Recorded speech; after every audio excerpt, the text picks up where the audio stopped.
Фестивал ягтам 2 цагийн хөтөлбөрийн хүрээнд бид 21 аймагт хурж үйлчлэе. За тухайн орон нутагт нь одоо очиж үйлчлэе гэдэг ийм одоо тийм уриалтайгаар старт хийгээд ажиллаж байна. Тэгээ энэ одоо 2 цагийн хөтөлбөрийн хүрээнд Манлайлалын академиг одоо хэрэгжүүлээд манай баг хамт олон бол ингээд Говьсөнбөр аймагт үлцээрсэн байна.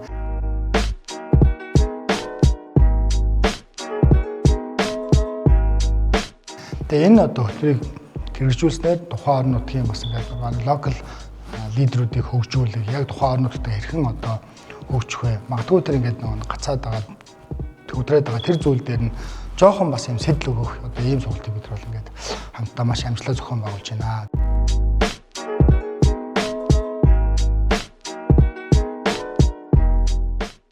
Тэр Манлайлалын академи бол бусдад мэдрэмж өгөх, сэтэл өгөх, жоохон урам өгөх ийм одоо